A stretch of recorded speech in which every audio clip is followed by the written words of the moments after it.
here just to welcome you guys all to the Follow the Money event. This is our Instagram live show where we're going to find out how White Coat Waste finds wasteful government spending on animal testing and then ultimately expose and defund it. I know Justin and Wendeley introduced yourselves already. I'm Christine McPherson. I'm the development manager at White Coat Waste Project. And today we're just here to field some of your questions. I'm going to kick us off with a few that were sent in prior to this. So please, if you have any questions, drop them in the comments below and we will try to get to them. So first off, how did you guys find Fauci beagles? Well, Christine, you mentioned it already, but our approach to finding, exposing, and defunding wasteful government spending is exactly what we said here, FED, F-E-D. So we use a variety of different resources that are both publicly available and others that you have to do more digging to get to, like using the Freedom of Information Act, which we'll talk about. Then we take that information, we expose it using the media, using social media, using all the channels we have to get information out into the world. And then we defund. We work with Congress to identify programs that are hurting animals with taxpayer dollars and cut the funding for them. In particular, for the case of Fauci beagles, we kind of triangulated a bunch of different information using a variety of different sources, both publicly available and not. And I think Wendell can give a little more insight into that. Yeah, so Fauci beagles started as a 2016 expose on wasteful animal spending, the Spending to Death report, and then subsequent FOIA requests that we continuously submit showed us that like that was not an isolated event, right? Like this is more a pattern of just wasteful and cruel experiments on beagles by Fauci's NIAID. So it was mostly through FOIA, but also sometimes just going through public databases of published papers. We found actually one of also like the larger symptoms that we see in this wasteful taxpayer-funded animal research, which is a paper of like dog experiments in Tunisia that since the moment it was published until we exposed it, it very clearly showed taxpayer funding for that research. And it was not until we worked in exposing it and we worked with, a bipartisan and very powerful group of members of Congress that it caught the attention of the world, literally. And, it prompted action from the NIH, which I still feel a little bit skeptical about whether that was funded or not. But the case is this, like they did admit that they were funding some of these experiments. And I think the importance is like that we put it out for the public to know, otherwise it would just stay hidden. Yeah, and for folks who are new to, we keep using the term FOIA, the Freedom of Information Act is a federal law that basically allows anyone to write to the federal government and ask for documents or other information. So the type of things that we request through the Freedom of Information Act that Wendell's talking about are things like purchase records for animals, dogs, cats, monkeys, rabbits, other animals. We can get the invoices, the literal receipts for purchases of animals who are being bought by the federal government to be tortured in experiments. We can get animal records, veterinary records, to show how much the animals suffered in those labs. We get grant applications that show how much money is being spent on these projects and exactly what they're trying to do in the experiments. And we get correspondence. So we get emails, we get text messages, we get phone records showing discussions about these experiments, discussions about White Coat Waste Project and our campaigns. Often we find that these agencies are very frustrated and upset that they have to turn over information to us because they know once it gets out, people are going to be angry about it. So the Freedom of Information Act is our friend. And while the federal law does require that these agencies turn that information over, they don't always do that. And sometimes we do have to, and often we do have to file lawsuits against the government to get information. Just a couple examples of that are for our Department of Justice live tissue training campaign. We had to sue to get the receipts for showing that the government, the DOJ, has been contracting with a company that stabs, shoots, and blows up live animals for outdated medical training that taxpayers are paying for at the Department of Justice.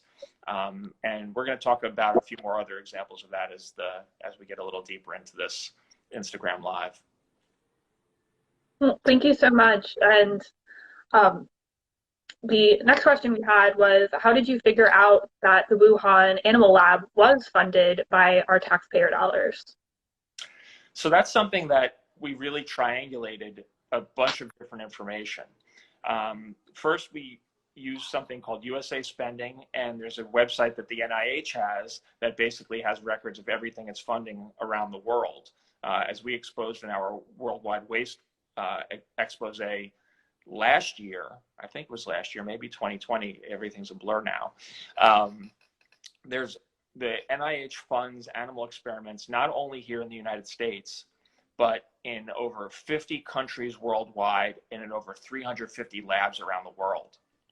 And in late 2019, we discovered that China and Russia were two of the countries actually that have labs that are authorized to get funding for animal experiments from the National Institutes of Health. We went to the White House. Our president and founder, Anthony Bellotti, and I went to the White House and had a meeting with them. This is pre-pandemic. In January 2020, we went to the White House and had a meeting with them to express our concerns about the fact that tax dollars were going to laboratories around the world, specifically in countries that are foreign adversaries, which seems crazy to us and to a lot of people that we'd be sending our tax dollars to countries that don't have our best interest in mind. But when we went to the White House, two of the things we discussed was Russia and China, and specifically the fact that there were all these concerns. Again, this is January 2020, before the pandemic was declared a pandemic, when we were first getting reports out of China about this pneumonia that was spreading around. So we expressed concerns to them that there was a lab in Wuhan that was on this list of laboratories that were getting taxpayer funding from the US government. As we dug further into it, again, as Wendell mentioned, some of the worst stuff that we find is hidden in plain sight. And this is another example of that. The Tunisia beagle experiments that had the photo of the dogs with their heads trapped in mesh cages getting eaten alive by flies. That was one example of something that was hidden in plain sight. Wuhan is another example that we found a published paper from 2017 that indicated it was funded. These are coronavirus experiments on animals, and it indicated it was funded by the National Institutes of Health.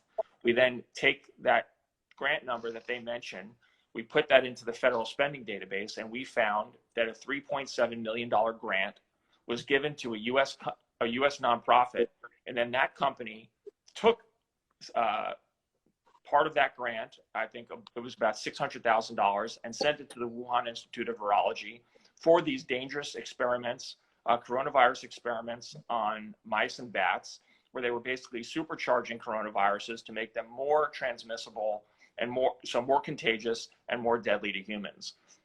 We were the first people in April 2020 to expose that grant had gone to the Wuhan Institute of Virology, and anyone who follows our work or follows the news now knows that there's two leading theories about how the pandemic broke out, and polls show that a majority of Americans, including us at White Coat Waste, believe that this pandemic started by an accident in that laboratory where the coronavirus leaked out from.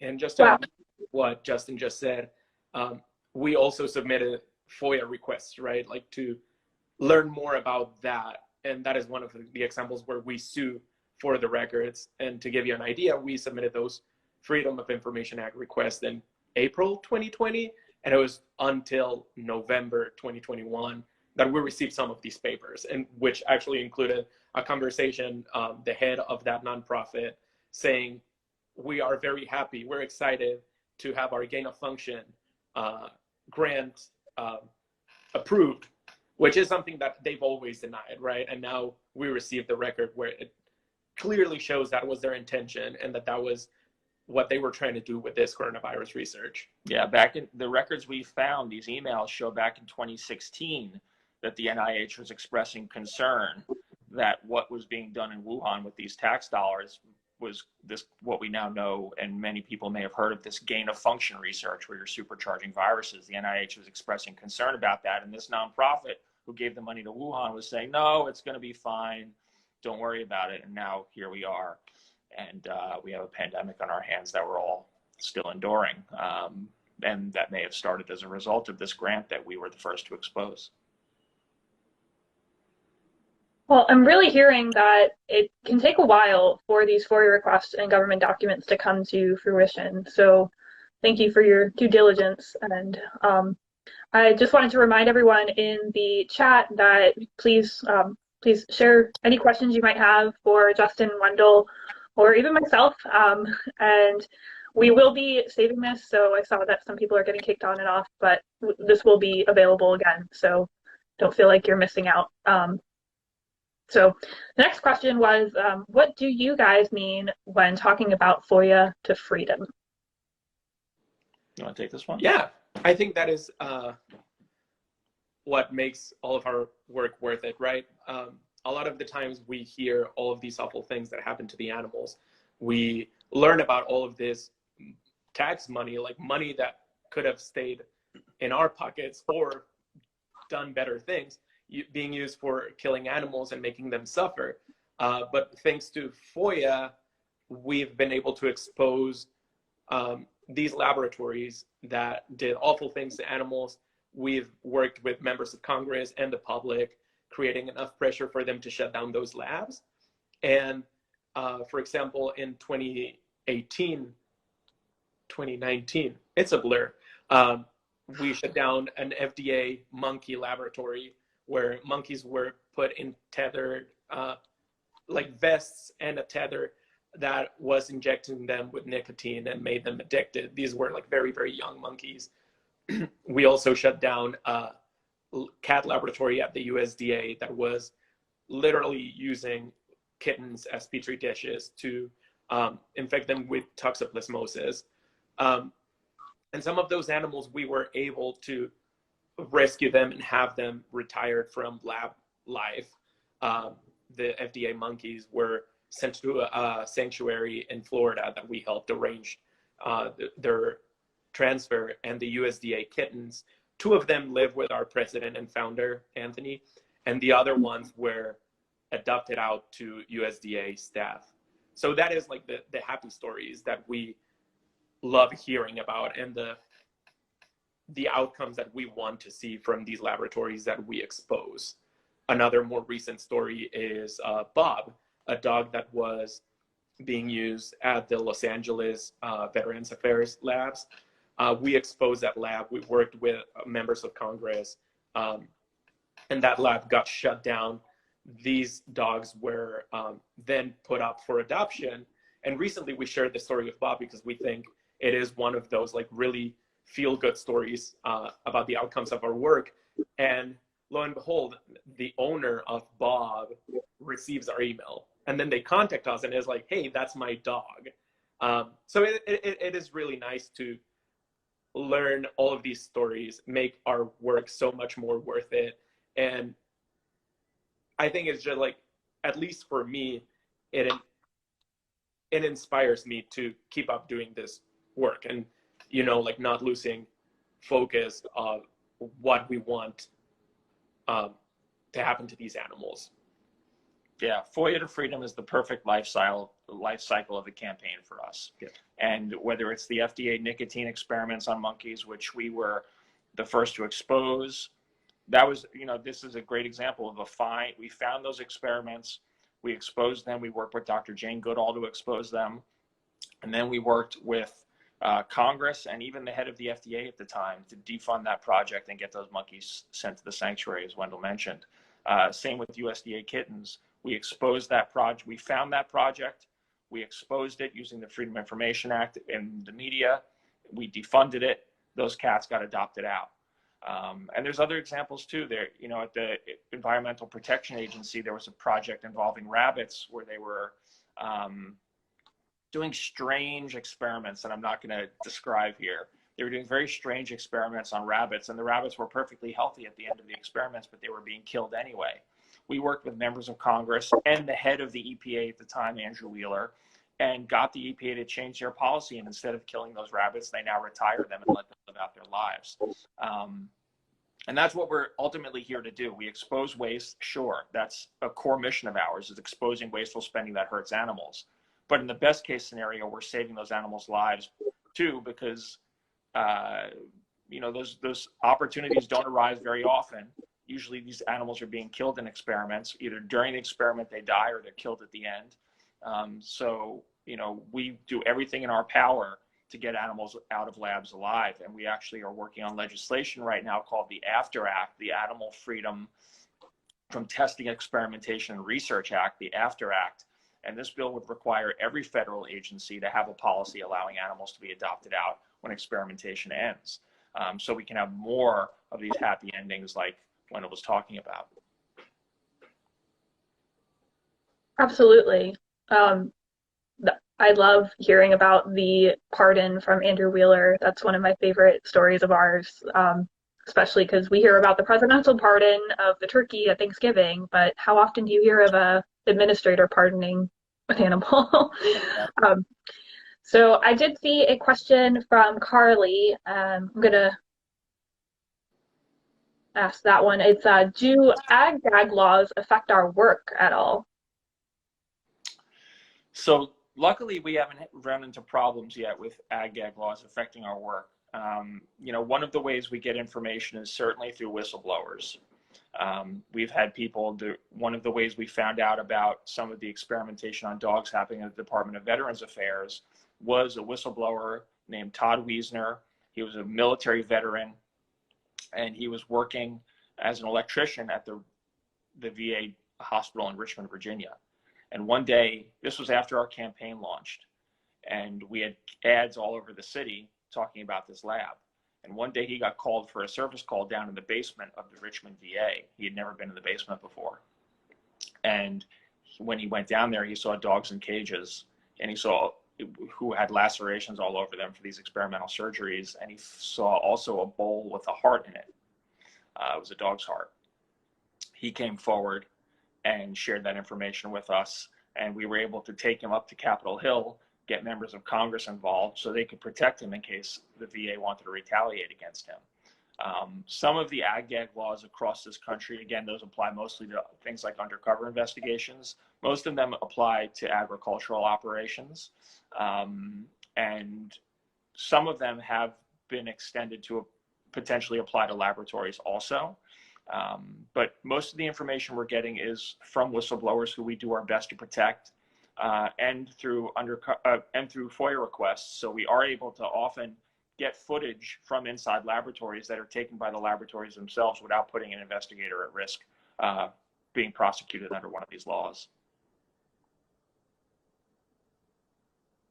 It's kind of funny you went that way, because that was going to be my next question about whistleblowers. So is there anything else you'd like to share about that? And I think there might have been one more question after. Yeah, sure. In addition to the whistleblower at the Richmond VA, one of the ways we also helped expose the experimentation where Bob was released from in Los Angeles was a whistleblower. This was another veteran who was living at the Los Angeles VA recovering from some service-related injuries.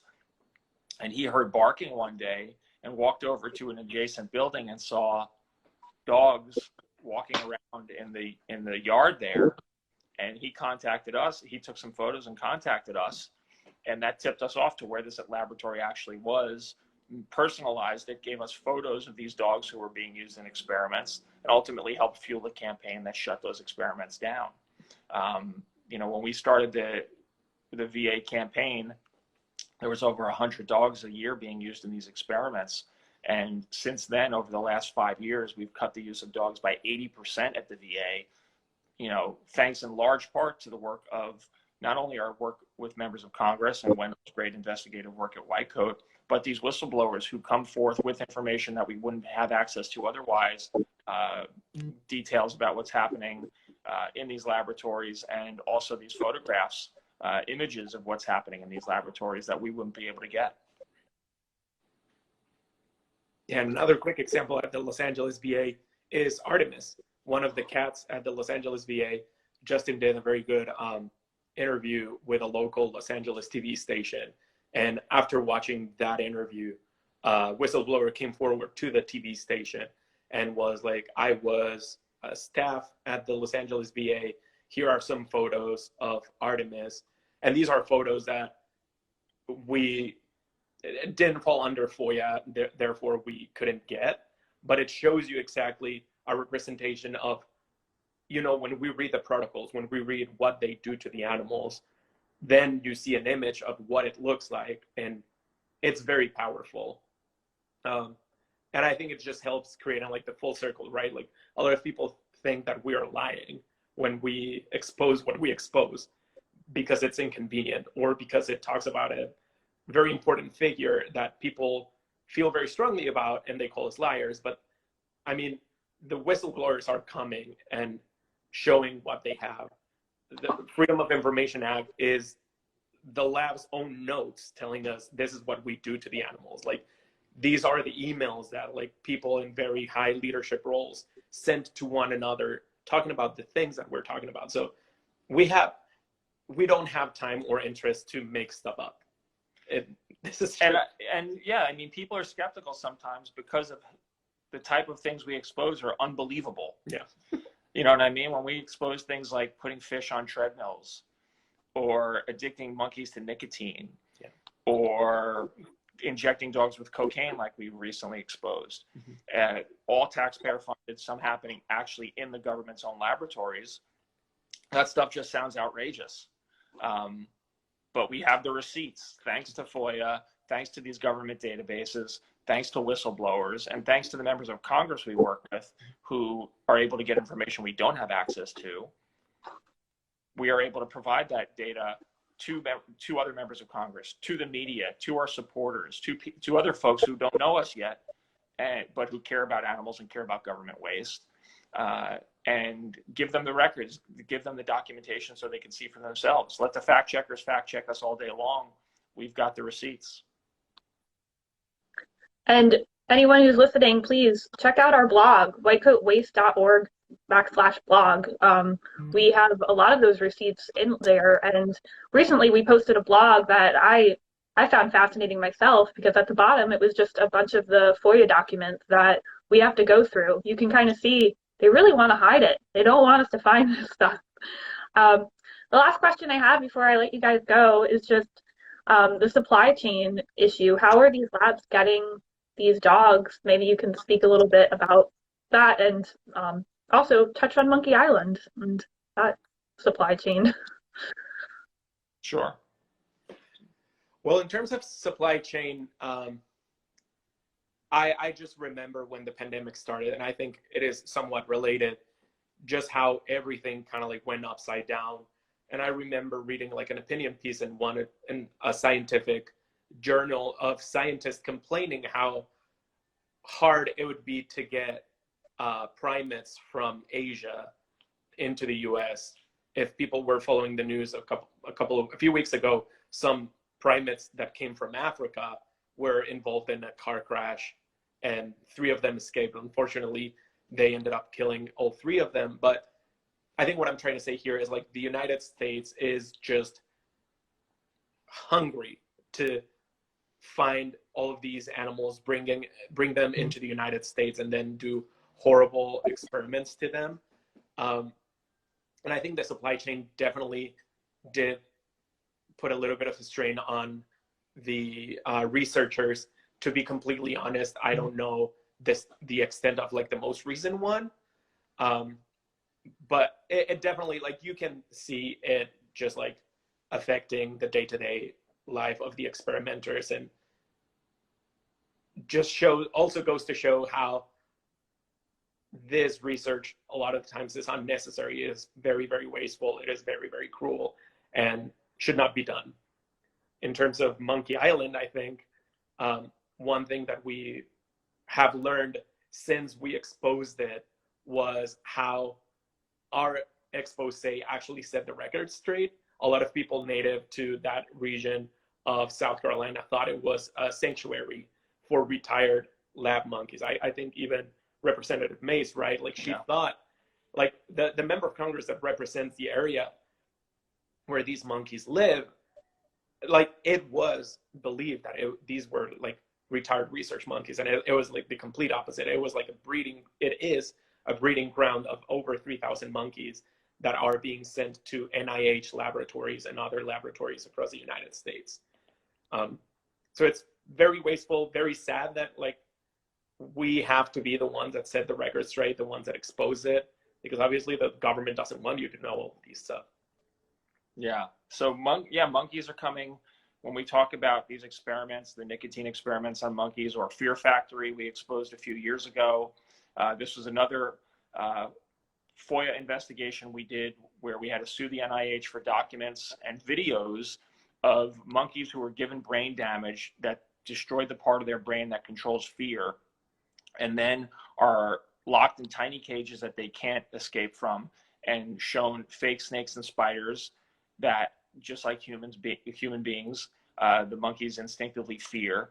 And they just terrorize these monkeys over and over and over again with fake snakes and spiders to see how they respond after the part of their brain that controls fear is destroyed, either by burning it with acid or sucking it out. Horrible stuff. And obviously the NIH didn't want people to know what was happening. We sued the NIH and got videos, dozens of hours of video of these experiments that we then released for our campaign, NIH Fear Factory. And as a result of that investigation, there is now a review that is going to be undertaken of all primate experimentation at the NIH because of that one investigation we did. But as Wendell mentioned, so monkeys come from places like Monkey Island. It's all actually called Morgan Island. We call it Monkey Island. Down in South Carolina, where there's 3,500 monkeys living. And these monkeys are owned by Anthony Fauci's division at the NIH.